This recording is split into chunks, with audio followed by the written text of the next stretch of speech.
We're going to talk about getting your music on the radio. I'm going to just ask a few questions to the panelists, and they're going to help.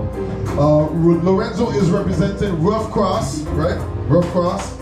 If you need your music distributed properly, he will give some information about that. Not necessarily just to his company, but if you're going to do this, these are the things you need to think about.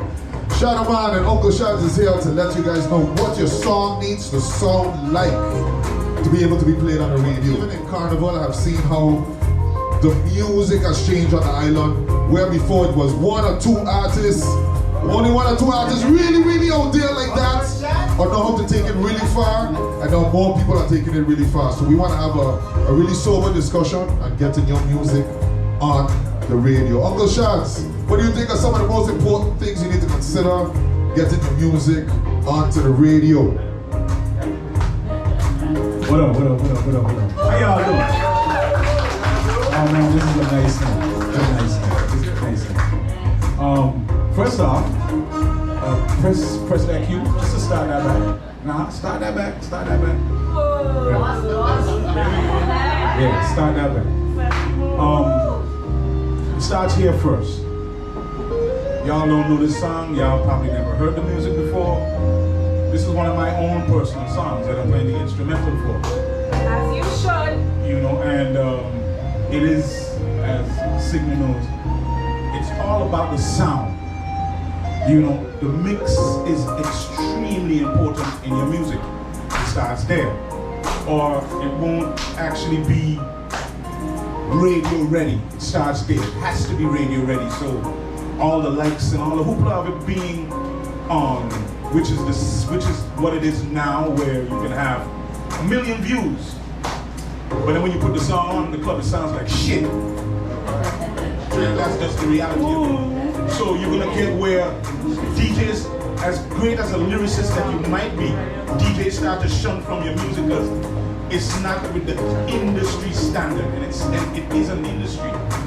You know, it is not just, for most artists, you get into it as a kid, you love it, and you decide you want to be a singer, so you start to sing.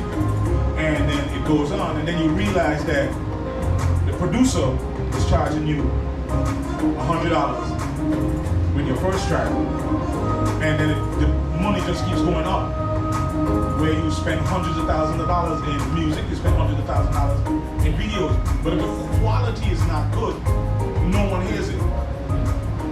Absolutely no one hears it if the quality is no good.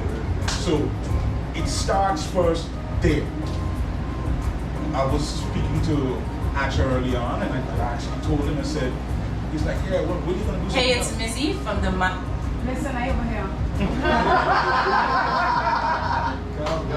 You know, and it starts, I told him, I said, what a lot of artists doesn't do, which is something I learned throughout time, was reference.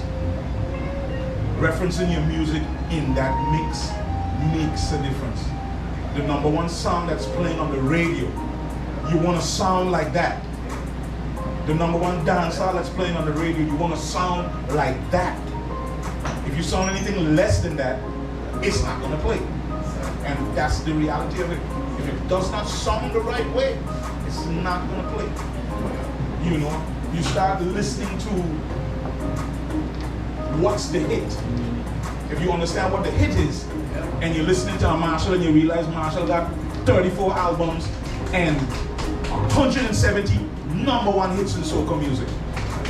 What does your soca music supposed to sound like? It's supposed to sound like Marshall. That's what it's supposed to sound like.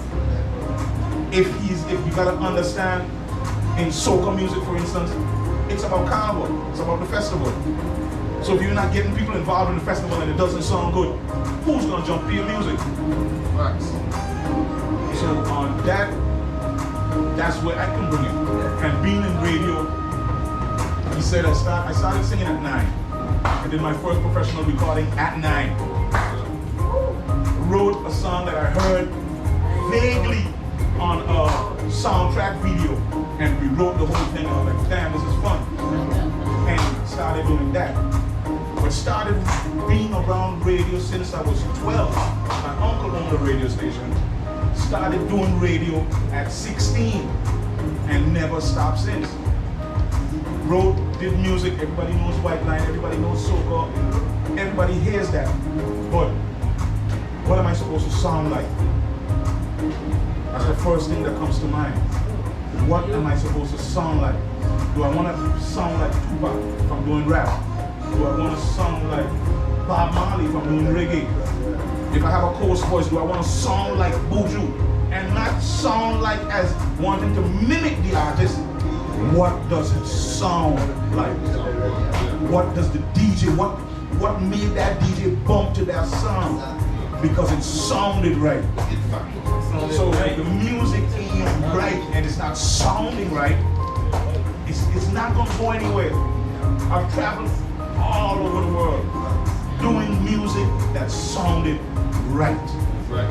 DJs played it because it sounded right. And doing radio now again, I love it. I'm doing radio now because of my peace of mind, but I don't play everything that everybody plays. Some artists will get upset. Yeah, Michelle, why you don't play music? It sounds like shit. You can get upset with me, but then if I'm not real with you and I take it and I put it on the radio and I play it once, you expect me to play it again, and you expect me to play it again. But it sounds like shit. How am I gonna play it? How is any other DJ? And I know there's a lot of, like I said, a lot of people take it personally, but I know there's a lot of DJs out there saying the same thing. I want to play this song. The lyrics sound so good. But how am I gonna play that hip hop right after Tupac when it sounds so fucking bad? DJs say it. I've worked in radio for, I don't play the ordinary because some of them irritate my ears. I'm a lyricist, I write songs. So if it doesn't make sense to me, personally as a DJ, I just can't play it. Because it makes no sense to me what he's saying. Am I gonna play it? No, I'm not. Being honest as a radio personality, because I got millions of people listening to me. I got millions of people listening to me. Since I started back in radio, we have our program now on the radio station from the people that's been listening to me. I have over 2,800 listeners all throughout Ghana. Just listening to the music that I play through and starting to understand now as the connection keeps going, I start to understand their music even more. So I start understanding where artists are from, why their music sound this way, why Burner sounds this way, and why does Windkid sound this way. They come from two different areas, but when you put those two sounds together to mix as a DJ, the levels are right there. So it comes again with the sound of the music. It can be made anywhere, and technology got it right now that you can make the baddest beat in your bedroom. You can make that beat in your bedroom, but if you're going to voice it in your bedroom, just make that good beat that you made sound like it was completely silent. The headphone that he used was bass, and the microphone that he had was an $8,000 microphone. So we can't be in our bedroom recording with this. It's not gonna work. So it comes back again to the one main thing that you need. Everything after that is easy. Everything is gonna be easy. Once the sound is right, record label's gonna pick you up. Once the sound is right, my man here start to market your music, it's gonna be easy. But you can't market something on what he is doing as a company and sending stuff out there, and the music don't sound good. The music first, the sound quality has to be set. That's my views on it. Hey. Thank you so much, Uncle Shadz. As well. So Sigma is here on behalf of Rough Cross, and he's ventured into, for a while now, a couple of years? Yeah, about 3 years. About 3 years now distributing music. Now here's a whole other story I'm going to tell you really fast.